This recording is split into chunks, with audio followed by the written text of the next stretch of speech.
ঢাকার সমর্থকদের চোখে মুখে একটু তাকিয়ে দেখেন, কত আশা নিয়ে তারা মাঠে যায়, অথচ তাদের হতাশ করতে একটুও ভাবেন না লিটন দাস, তানজিদ হাসান, তামিমরা।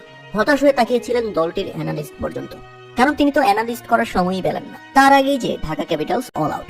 মুশফিকুর রহিমের নাচটা দেখুন, নামে তামিম ইকবাল অধিনায়ক হলেও পুরো দলের ভূমিকা, পুরো দলের দায়িত্বটা মুশফিকুর রহিম দারুণভাবে পালন করতেন। বরিশালের বোলিং অ্যাটাকটা দেখুন, এই বোলিং অ্যাটাকের সামনে টিকতেই পারল না ঢাকা ক্যাপিটালস। দিনের ম্যাচে চিটাগং কিংসের জয়ে আগেই আসর থেকে ছিটকে গেছে ঢাকা ক্যাপিটালস।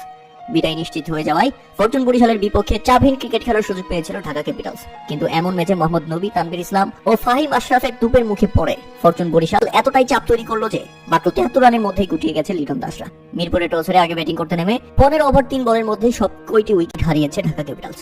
দলের হয়ে সর্বোচ্চ 15 রান আসে অধিনায়ক থিসারা পেরেরার ব্যাট থেকে। দুঃখিত সাকিব খান, বড় আশা করে আপনি দল কিনেছিলেন, তবে প্রথম আসরে আপনি যেভাবে হতাশ হয়েছেন, এখান থেকে বের হয়ে আসাটা কঠিন।